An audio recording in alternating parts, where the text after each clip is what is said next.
Laurent Fabius, ministre des Affaires étrangères, est notre invité ce matin. Bonjour. Bonjour. Merci d'être avec nous ce matin, Laurent Fabius. Vous ne proposez pas de cesser le feu à l'UMP ce matin, Laurent Fabius? Oui, enfin, je ne vais pas faire de commentaires. Oui. C'est vrai que je m'occupe de la politique étrangère, mais je comprends que vous voulez me parler d'autre chose. Oui. J'ai le sentiment de tout le monde, c'est-à-dire que c'est désolant, mais je ne vais pas faire d'autres commentaires. C'est désolant pour la politique en général? Oui, il ne faut pas être hypocrite. Je ne partage pas les idées de l'UMP, vous le savez, mais d'une part, je pense que la politique, tant qu'on le peut, doit donner une autre image, et puis il y a tellement de vrais problèmes. Et d'autre part, on a besoin en France d'un parti de droite qui soit en bon ordre. Bon, donc je ne sais pas, je ne vais pas donner des conseils, mais je trouve ça, comme tout le monde, indigne, rivaliser dans les adjectifs, désolant. Désolant. Bien. Laurent Fabius, parlons du Proche-Orient. Trêve au Proche-Orient, accord entre Israéliens et Palestiniens, trêve pour l'instant respectée. Hein. Oui. Alors, on a deux sentiments ce matin. On a le sentiment palestinien à Gaza, c'est l'euphorie, on fait la fête, et côté israélien, sentiment de frustration. J'ai vu un sondage, 70% des Israéliens pensent que Israël aurait dû aller plus loin, pénétrer dans la bande de Gaza et en terminer une fois pour toutes avec ceux qui combattent Israël. Que dites-vous? Déjà, le cessez-le-feu qui a été respecté cette nuit, c'est une bonne nouvelle. Oui. Bon, j'espère qu'il va être respecté. Pourquoi c'est une bonne nouvelle? Parce qu'on ne peut pas obtenir de solution par la violence. Nous sommes très attachés à la sécurité d'Israël, c'est évident. En même temps, cette sécurité passe par la reconnaissance des Palestiniens, on le sait. Et donc, tout ça avait été absolument... avait volé en éclats à la suite des derniers événements. Là, il y a eu un accord entre les Israéliens et le Hamas. L'Égypte a joué un rôle très important, il faut le souligner. D'ailleurs, le mécanisme de surveillance est exercé par l'Égypte. C'est l'Égypte qui va surveiller la trêve. Oui, enfin, en partie. Ça reste encore à définir. Ah bon, ça reste à définir. Bon. Mais l'Égypte a joué un rôle important, les États-Unis aussi, nous avons essayé d'aider. Voilà, maintenant, il faut que ce cessez-le-feu tienne, parce que la violence sur la violence, ça ne peut rien donner. Mais alors, comment à la fois améliorer les conditions de vie des habitants de Gaza et comment garantir aussi la sécurité des Israéliens? C'est tout le problème, et c'est là-dessus que ça a chopé pendant plusieurs jours. Moi-même, François Hollande m'a demandé d'aller là-bas dimanche, et c'est de ça que nous avons discuté. Il y avait d'un côté une demande de la part des Israéliens qui est parfaitement légitime, consistant à dire on veut que s'arrête l'envoi des roquettes sur nous. Bon. Et que ça ne recommence pas. Donc il faut surveiller l'alimentation, si je puis dire. Symétriquement, les Gazaouis disent mais nous on veut que le blocus soit desserré. Et donc le cessez-le-feu a été décidé, il est respecté, j'espère qu'il va continuer, mais il va falloir surveiller tout ça. Et aller plus loin maintenant, sinon ça recommencera. Alors, Laurent Fabius, plus loin, c'est la recherche de la paix. Ça veut dire quoi? Qui passe par la négociation, qui passe par la sécurité d'Israël, qui passe par la reconnaissance des deux États. Est-ce que vous demandez à Israël de lever le blocus exercé sur Gaza? À long terme, il est évident, je ne sais pas si vous êtes allé à Gaza, mais... Non. La situation est absolument, invivable. C'est un territoire qui est tout petit, avec un nombre d'habitants au kilomètre carré impossible, avec des checkpoints extrêmement nombreux, avec des conditions de vie terribles. Donc, il faut trouver une solution. Est-ce que vous demandez la levée du blocus? Nous demandons depuis longtemps qu'il y ait un desserrement du blocus, qui d'ailleurs a été condamné, et en même temps nous demandons qu'on permette la sécurité, qu'on garantisse la sécurité d'Israël. Mais comment faire? Alors on lève le blocus. La négociation. Il n'y a pas d'autre solution. Il faut qu'il y ait un face-à-face de négociation. Alors là, on donc vous demandez à Israël un geste, lever en partie le blocus, et vous demandez au Hamas et aux Palestiniens de... Pour l'instant, je demande la France, je parle de la France, respecte le cessez-le-feu. Voilà. Et ensuite, il faut bien sûr qu'il y ait des discussions de longue durée pour résoudre les problèmes qu'on vient d'évoquer. Est-ce que c'est l'Iran qui fournit l'aide militaire au Hamas? D'après les informations, il y a plusieurs éléments de fourniture. Mais pour ce qui concerne les missiles à longue portée, qui, pour la première fois, atteignent 75 km de profondeur, avec des missiles qui font 950 kg, qui donc menacent l'ensemble d'Israël, y compris les villes du Sud.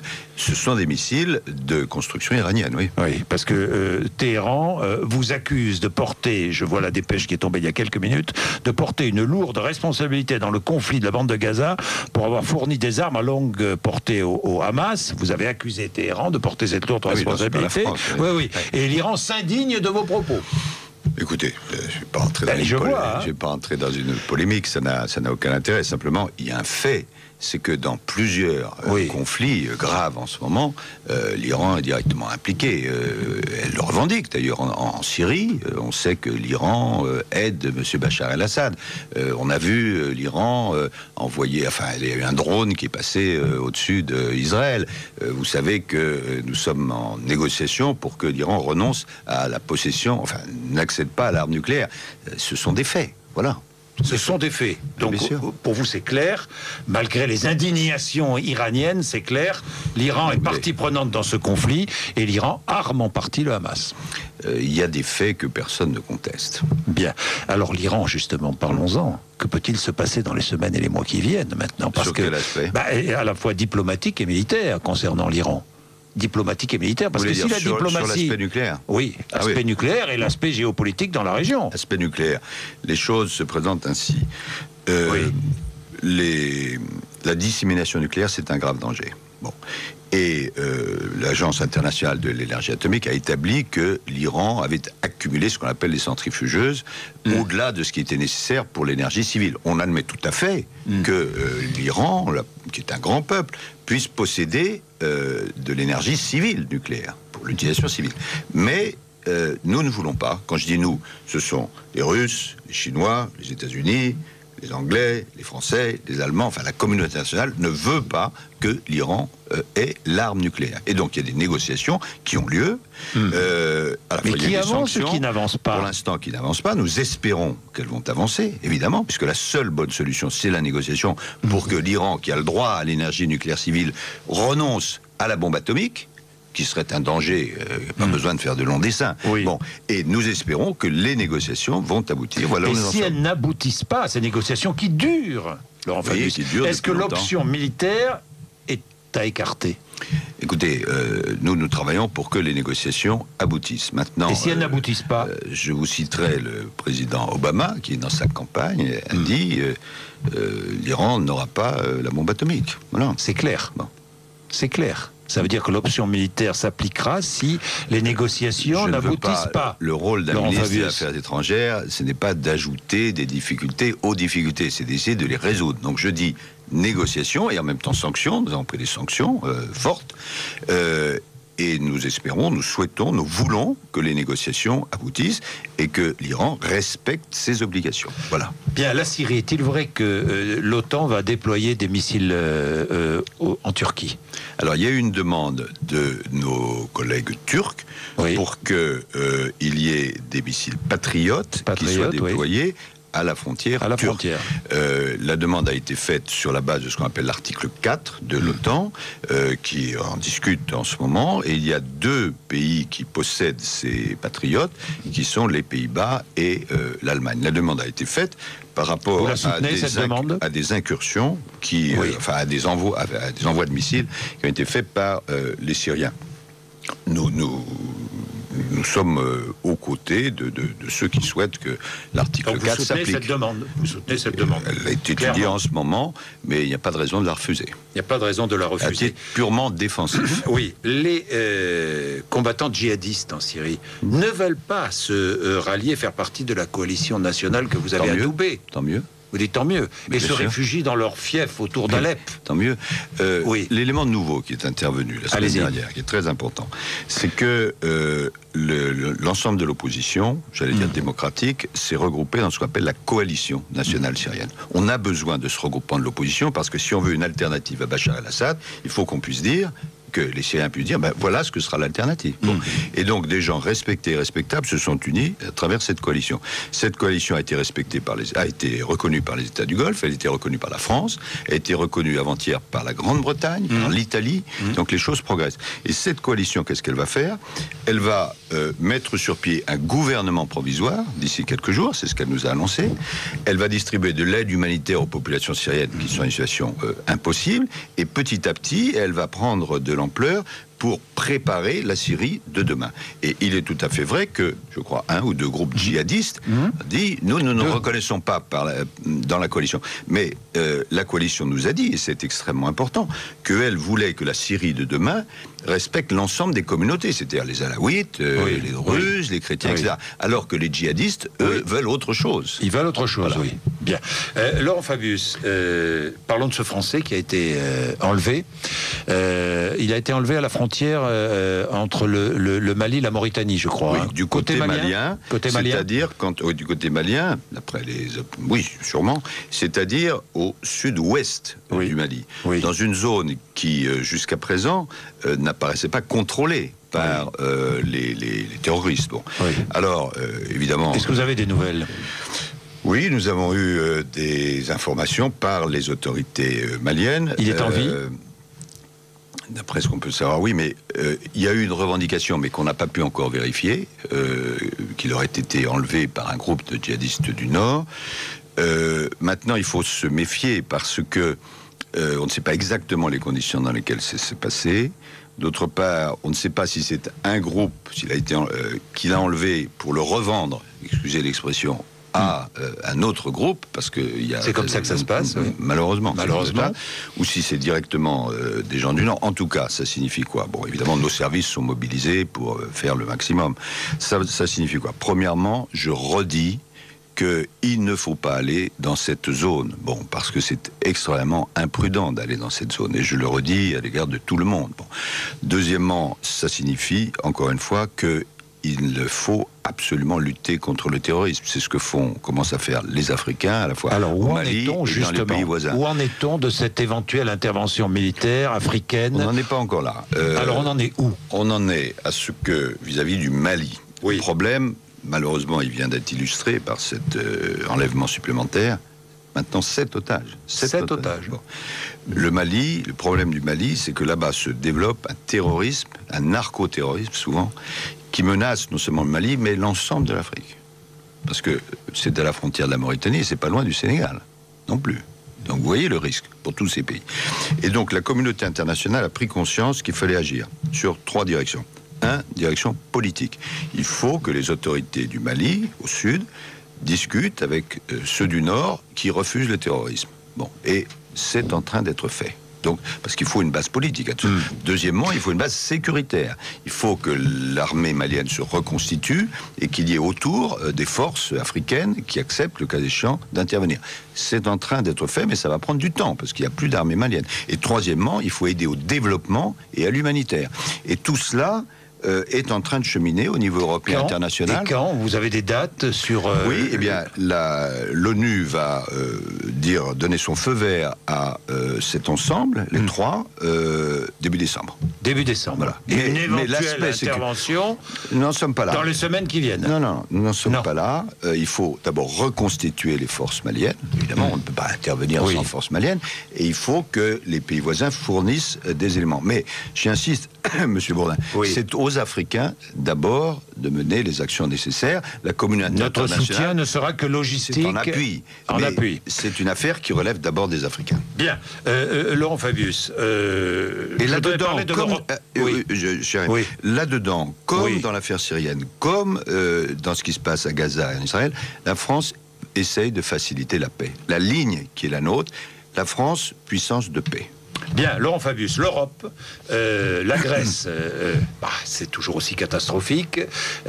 Solution peut-être effacer une partie de la dette? Oui, ou pas? On est passé pas loin de l'accord, m'a dit Pierre Moscovici, mais on n'a pas obtenu, et il faut l'obtenir dans les jours qui viennent, absolument. Alors, il y a des discussions techniques très compliquées, mais il faut obtenir une solution. Bien, et le sommet européen de Bruxelles, qui s'annonce difficile. Pourquoi? Je vais résumer. Il s'agit de voter le budget 2014-2020. Quelle est la situation? La Grande-Bretagne veut, c'est un budget de 1000 milliards d'euros à peu près, la Grande-Bretagne veut une économie de 200 milliards d'euros sur ce budget, l'Allemagne 100 milliards... Et garder son chèque. Et garder son chèque, négocié par Margaret Thatcher en 1984. Et nous disons non, parce que nous voulons préserver la politique agricole commune. Nous disons qu'on peut faire des économies, mais qu'il y a 2 politiques qui sont les politiques majeures de l'Union, la politique agricole et la politique dite de cohésion, qui aide les régions. Alors nous disons qu'on peut faire un certain nombre d'économies, mais qu'il est hors de question. Combien d'économies? Bon, on peut discuter sur les chiffres, mais en tout cas... 100 milliards d'euros demandent les Allemands, on peut les rejoindre? Non, c'est au-delà de ce qui est faisable, mais nous disons qu'il faut garder, si on veut garder de la croissance, et c'est nécessaire, il faut à la fois qu'on ait une politique agricole solide et qu'on ait une politique régionale, la politique de cohésion. Alors que nos partenaires anglais disent, on veut garder notre chèque, et en plus, il faut tout ratiboiser. À ce moment-là, il n'y a plus d'Europe. Mais ce chèque, il faut le renégocier ou pas? Les conditions dans lesquelles ça a été négocié en 84 de Fontainebleau font qu'il y a un montant qui est prévu, et juridiquement, c'est très difficile. 3 milliards d'euros. Mais ce qui n'est pas possible, c'est que non seulement ce chèque soit maintenu, que tout soit diminué, parce qu'il y a des conséquences concrètes, et puis d'autres pays demande aussi un chèque. Oui. Hein? Donc, ce qu'il faut, c'est nous sommes pour un compromis, mais un compromis qui ne casse pas l'Europe et qui ne soit pas au détriment de la France. C'est normal. Ça va être rude, hein, ce sommet. C'est pas facile. C'est pas facile. C'est un des sommets les plus difficiles, dit-on, depuis. Remarquez, ils sont souvent difficiles. C'est pas facile. Pas facile. Bon, voilà. Laurent Fabius, j'ai deux questions. D'abord, sur l'intervention de François Hollande sur la liberté de conscience mardi soir devant les maires et dans le projet de loi du mariage pour tous. Et puis, il est revenu sur ses propos. Cette liberté de conscience doit être inscrite ou pas dans le projet de loi? Qu'en pensez-vous? Ne le sera pas. Elle ne le sera pas. La règle, c'est que quand un maire est officier d'état civil, donc il doit appliquer les règles. Et si, puisqu'il s'agit du mariage pour tous, si un maire, pour telle ou telle raison, ne souhaite pas procéder à un mariage, à ce moment-là, c'est un de ses adjoints qui le fait. Et si ni les adjoints, ni le maire... Non, la loi est la même pour tous. À ce moment-là, il y a prévu dans la loi la possibilité de substitution par le préfet. C'est prévu dans toute une série de situations. Bien, et dernière question, Laurent Fabius. L'ancien président de la République devant ses juges à Bordeaux, devant des juges, ces juges, devant des juges à Bordeaux, ça vous amène à faire quel commentaire? Que la justice fasse son travail. Je crois que le moins de commentaires on fait, le mieux c'est. Et puis c'est à la justice à agir comme elle doit le faire. C'est à la justice à agir. Même pour un ancien président de la République. Vous êtes favorable, vous, au changement de statut du président de la République? Oui, c'est tout à fait autre chose que tout à fait autre chose. Oui, je pense que dans l'exercice de ses fonctions, il ne faut pas que en permanence on puisse le faire venir dans la justice. Mais si c'est des actes qu'on appelle détachables des fonctions, ou si c'est des actes antérieurs aux fonctions, il faut que le président puisse être injusticiable. Oui. Et là, il y a des propositions qui ont été faites par le rapport Jospin, qui me paraissent raisonnables. Qui vous paraissent raisonnables. D'ailleurs, ce rapport Jospin vous convient? Les propositions faites sur la proportionnelle, par exemple? Oui, dans l'ensemble, je pense que c'est un rapport raisonnable. Sur la fin du cumul des mandats? Oui, alors moi j'y suis favorable, je me le suis appliqué, et évidemment ça rencontre des résistances. Là il y a une petite confusion, mais là on est passé de la Syrie à Israël à autre chose. C'est l'actualité. C'est l'actualité. C'est que moi je pense qu'il faut que les élus, les parlementaires, aient aussi un ancrage local. Parce que ce serait pas bien si vous aviez des parlementaires qui ne connaissaient pas leur circonscription.